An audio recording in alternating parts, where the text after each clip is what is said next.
because we want you to know more about us and follow the things that we're doing. And we want to make sure you don't miss out on opportunities to participate in any engagement.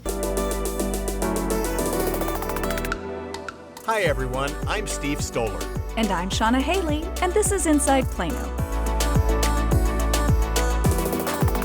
Well, happy podcast recording day, Steve. Yes, and it's summer, and you know summer is my favorite time of year. All the I- pools are open. Yes. You can hang out outside by the pool, listen to music. It's been wonderful. It's a good summer. I would say it's been the kind of summer that I can hang out outside too, because it doesn't actually feel like summer. You know, we're recording this a little before August, and so the weather is unseasonably cool. I am loving it. How about you? Because you are a person who loves the hot summer. I was on a flight today, and the pilot announced that it was 75 degrees. And I thought maybe I got on a wrong flight, and I went to Alaska.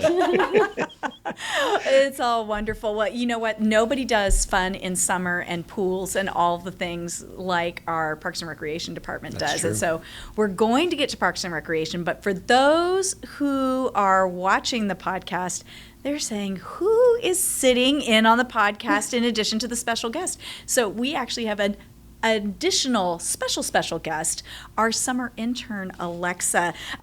Alexa is part of the Plano Mayor's Summer Internship Program, and she's been working in our department all summer. She's been fantastic. Hi, Alexa. Hi, Sharon. How are you? Good. How are you? I am doing great. Can you tell us a little bit about yourself? Just a little bit. So I am going to be a senior, and I go to school in Plano, and I am so happy to be here. I've been really interested in marketing and communication, so I'm very glad to be a part of this department. So, yeah, thank you so much for inviting me here. Sure. It's good to have you. Alexa, how did you become an intern with the city of Plano? Well, it was a very long process, but it has been very fun. Amber Zuckerman, who runs the program, has done all of the organizing, and she's done such a great job, and she's like the reason why I'm here today. So. Yep. And, you know, with all of our interns, we have interns at corporations, we have interns in various city departments and nonprofits throughout the city. It's a great program. Highly encourage parents of rising juniors and seniors in Plano to consider having your student apply for the program next year, because it's a great experience just going through the job interview, whether or not you're selected as an intern. If you do make the selection as an intern, you have lots of great experiences. Alexis had her fingers in lots of different projects this summer, kind of learning what things she's interested in and what things she's maybe not as interested in. And both of those are really good things to learn during an internship. So, on to Parks and Recreation. Some of you may have noticed, in addition to the construction cones that we have on the roads throughout the city, that there are a lot of things going on in Parks and Recreation as well. Lots of construction. There are things happening at our facilities as well, and we thought it might be good at this time of the year to do an update on everything that's happening. And that's why we have a guest with us who has been on our podcast before. It's Renee Jordan, who is our Parks Planning Manager. And you know, Renee, you were with us on episode 56. Wow. And we're on episode 77. Wow. So that was 21 years ago. Exactly. Or maybe 21 months ago. Something like that. So let me start off by asking you, the last time we talked to you, Renee, you told us there were 40 active projects that Parks and Recreation was doing. Now I understand it's up to 50. How in the world does the department and you, with your position, keep up with all that construction, renovation, revitalization going on? Sure. Well, in park planning, the group that I'm in within Parks and Recreation, we have 7 team members delivering projects and 3 that support. And then we also have team members within Parks and Recreation, specifically in the Recreation Division, Park Services, Parks Maintenance, Athletics, in addition to park planning, all working to deliver projects kind of based on that particular team member's subject matter expertise. Those areas range from landscape architecture to irrigation to urban forestry, aquatics, creek bank stabilization to planning to athletic facilities. So Renee, I mean, you mentioned a lot of different specialty areas, and so if we looked at assets throughout the city, that's a lot. Yes. How do you all decide which projects are going to be most beneficial for the community? Because I assume some of what you all are looking at is asset maintenance versus community need and so on? So it's both. So really, our community decides which projects are beneficial. We have a framework that guides our projects. It's the Parks, Recreation, Trails, and Open Space Master Plan. So this is a document that's formulated on community input that guides our community's vision and goals for the Parks and Rec system. And there's 4 components to that plan. That's completing the park system, addressing aging infrastructure, meeting parkland needs, and maintaining a quality of excellence. So we've got that.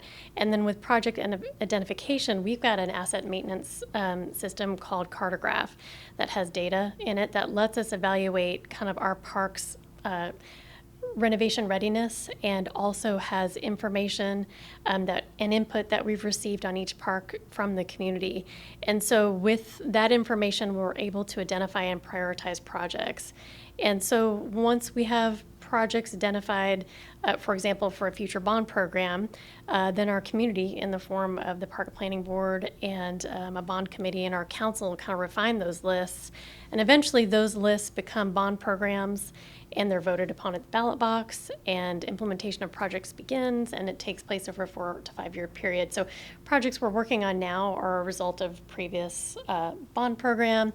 And then of course we've got those maintenance related projects that come up as well. So let's talk about, maybe a bond type program. So a park that's being renovated, if we want to give the community an example, like Haggard Park, like that's one that's up. So how do you get the community's input? They've already told you, yes, we want this project. Is that the end of their input, or is there input throughout the design process? So the input is at the beginning to inform design, and that process is called master planning. So we do master planning for all projects to develop the design direction, and that's at the front of the project. And so we have a really great system for getting input, and as a result, we've seen really great participation in our virtual presentations and our surveys. So just to kind of give you an idea of how that works, we have a first presentation that's 5 to 6 minutes long, in which there's an introductory video that kind of goes over the analysis of the site, opportunities and constraints. And then with that, at the end, there's an opportunity to take a short survey with multiple choice and open-ended questions to get that feedback on that first presentation. And what's great about that presentation and survey process is, for example, in that first one, that's a 3-week-long process where anyone can view this from a phone, a computer, or a tablet 24/7, any time of day. And when we announce these opportunities for input, we direct mail postcards to homes within the area that we're working on. It features a QR code that links them directly to the presentation. We also do signs at the park with that same QR code, so if you walk by, you can see it as well. We also do announcements on social media, Nextdoor, Facebook, Instagram, Twitter, and in our city newsletters, we want to scoop up as much input as we possibly can get. And then there is a second presentation that is similarly 5 to 6 minutes with a survey opportunity as well. But what this second presentation does is it reports out on the findings of the first survey, and then presents these design concepts that are based on the information in the first survey. And typically there's 2 design concepts. And so at the end of that presentation, there's an opportunity to give input on those 2 design concepts. What do you like about A? What do you like about B? And they're both multiple choice and open-ended questions. And then what happens next is our consultants go back and look at that information and come together to kind of tease out a final plan that, most people like some things from A and some things from B, and these things kind of have to marry together to make that final plan. And so then there is another presentation at the end that reports out on the findings of the feedback on the concepts in meeting 2, and it presents the final master plan and walks through the decision making. And so then the final master plan is set, and then from there we move on to design, and from there we move on to construction. Our recreation centers are always popular, but especially in summertime. We noticed that the City Council recently approved a big project over the Tom Muhlenbeck Recreation Center. What does that project entail? Yes. So this is a maintenance-focused project. This rec center is new, but also aging. And so it is about in the 17, 18-year time frame. And we typically renovate our facilities around the 20-year mark. And so this is going to get it ready to go for the next 20 years. It's going to update the finishes, the locker rooms, the indoor pool decks, the HVAC, the roof, lighting, the exterior building envelope, technology, exterior aquatics. And it'll include like some accessibility improvements, and it's going to add more single-user private changing and shower rooms. So This that is is actually my recreation center. Will there maybe be a new slide? there could be, because there's definitely some aquatic equipment that is being replaced. Very nice. When we looked at the project list, we also noticed that there were several erosion projects. Yeah. What are the erosion projects address specifically, and why is erosion such a big issue? Erosion is a big issue. I don't know if you know this, but the water that you see on the streets entering into the storm sewers exits into a creek. And the creeks in the city of Plano handle all of the stormwater drainage for the city. And most of the creeks in Plano are within parkland. And it's okay to have parkland where creeks are, because this land is generally in the floodplain, where floodwaters can overflow and stand where needed. So while this land isn't really developable for buildings, it can have trail on it, for example, or it can have a golf course. So sometimes there can be changes within the creek banks due to erosive forces, and there can be infrastructure like trail or bridges that can become threatened by this erosion. And so when that infrastructure is threatened by these erosive forces and they can't be relocated, a creek stabilization project becomes necessary to protect it. We also noticed there are several trail projects coming up, and one that I'm excited about is Chisholm, as it goes under Spring Yes. Creek. That's going to be a big one. But you actually have a trail specialist We do. on your team. What does that person do? Sure. Our trail system planner, they specifically work on Plano's trail system, and they're responsible for the planning and the design and the implementation of the plan system, of the trail system. And we have an extensive trail system with over 100 miles on the ground and 70 more planned for the future. So what's the long-term plan for those? Are those connecting to all of the surrounding cities? There's a lot of talk, down in Dallas about the big loop trail. How Yes. is our trail connect for mobility purposes? Yeah, so we do have a lot of neat projects coming up, and we do have plans to make our intercity connections. I want to tell you about some of those. So we've got some new trail that is planned south of 15th Street to connect to the northern end of the mall's former ring road. If you've been on Chisholm Trail, you might know it ends at La Madeleine. So this would take it from La Madeleine into to Janwood, and then within the ring road of the mall, which is still in place, a portion of Chisholm Trail is going to be built with that Collin Creek development. And it's going to connect through a future park there called Sunrise Park. And also for future construction, south of that, we are working with our engineering department on a project to rebuild the Plano Parkway Bridge, kind of at the southern end of the mall, kind of where there's a Jared and a Chick-fil-A.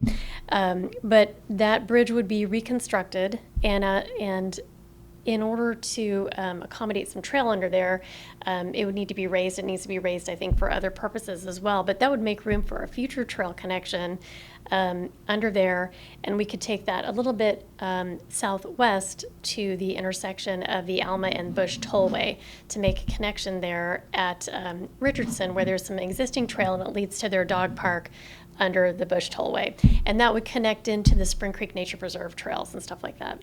So that's kind of a short-term and long-term over there in that area. Some other neat things going on is there's a trail connection that you may have heard a bit about called the Cotton the Cotton Belt Trail project. It runs in the Silver Line Railway area. And so in October, that project is going to start building trail on the ground within that Silver Line corridor. You may have seen the PED bridge that's already in progress on Jupiter Road near the post office. So that is being worked on by DART's project, and in order to fit that in, they had to do that now, and then there'll be a separate project to put trail on the ground. But that project to put trail on the ground is going to be constructed by a contractor through a grant coordinated by the North Central Texas Council of Governments for all the cities along the Silver Line, which is pretty cool. So there will be a trail all the way through. Wow. What are the projects that are close to being finished that we should know about? Okay, so we have just finished a project that you might want to know about. You might have driven on West Park Boulevard between Country Place and Ohio, and maybe you've seen new trees, so that is wrapping up. We've got a project that has replaced trail at Bob Woodruff Dog Park. Behind the dog park, and maybe you've seen it, but it literally just wrapped up about 2 weeks ago. And it's one of those projects that has replaced trail and worked on some drainage improvements because it's in that floodplain to help alleviate that standing water and sedimentation that took place in there. And we've got some projects that are about to start. Enfield, there's a project that's about to start to replace ball field lighting as well as restrooms, and we've got a project queued up to be awarded next month in council to renovate Glen Meadows Park, and that should get underway in September. Is there a place where people can go to find out what work is underway? Yes, all you have to do is go to Google, type in Plano Park projects, hit enter, and then click on the first result.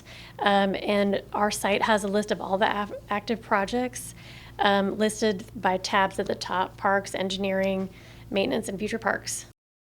So going back to Collin Creek, I just learned that there will be parks in the Collin Creek development. So, and I thought that it was all going to be townhomes and shopping centers. So what would the parks look like? Sure.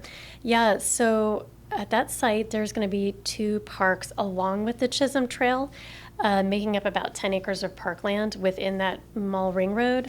One park is going to be on the east side of the former mall. It's the 75 side, and this park is going to be called Sunrise Park, and it is going to be an active space. It'll have Chisholm Trail going through it.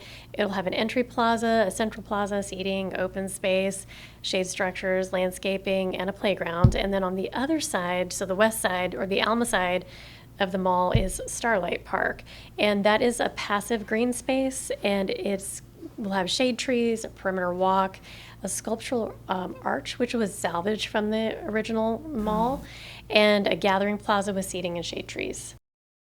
That arch is going to be super popular, Yeah. because that was such an icon. Is that the mosaic? No, it's the white arches that used to be at the different entries of the mall. Do you remember those? Yes. Yeah. That's amazing. Yeah, people will love that. That's going to be an Instagram spot for Yeah. sure. It Cool will to be. finally see it coming together. Yes. you Yeah. know? Yes. I mean, for so long, they were doing so much below ground infrastructure work. Oh, yes. And now you see things Housing. popping. Yeah, it's really cool. It's really to see. awesome. Well, is there anything else going on in the world of parks planning that we should be aware of? Well, let's see. We really want to encourage you to follow Plano Parks and Recreation on social media streams like Facebook, Instagram, Twitter, because we want you to know more about us and follow the things that we're doing. And we want to make sure you don't miss out on opportunities to participate in any engagement. And if you see a postcard with a QR code on it from us about a park project, please go ahead and just take those 10 minutes out to watch the presentation and take the survey, because we want to hear from you. Yeah, I suppose if you're getting a postcard, that means it's a park in your nearby vicinity. Mhm, So yep. that's your park, so to Yes. speak. Yes. Well, There's 2 descriptions of our Parks and Recreation system that I Yes. don't think we've used, that you always hear with our Parks and Rec. Yes. And that one is award-winning. yes. And then the other is best in Texas. Yes. And among the best in the nation. Yes, one of the top in the nation. So I'm just saying. Yeah. Everything's better in Texas for sure, That's and right. everything's better in Plano. Our Parks and Recreation system is fabulous. It really is, Absolutely. with the nature preserves and all the rec centers, the pools. 86 parks we have now? Something. Yes. It's pretty amazing. Yep. Yeah. Or hashtag love Plano for a reason. That's right. That's That's right. And we especially love our Parks and Rec. I personally am on a trail or in a park literally every day of the week. I'm either meeting up with someone to go for a walk or go for a run, and it just brings me great joy. So thank you for all that you do. I know you are part of a large team, and we very much appreciate it. Open space takes a lot to maintain and to do it well. So thank you for that. And the fact that we're still growing Yeah. is pretty amazing, too. Absolutely. Yeah. Well, thank you as well to our listeners. This is another episode of Inside Plano. We'll be back next month with more to share. But if you have any questions between now and then, you know how to get a hold of us.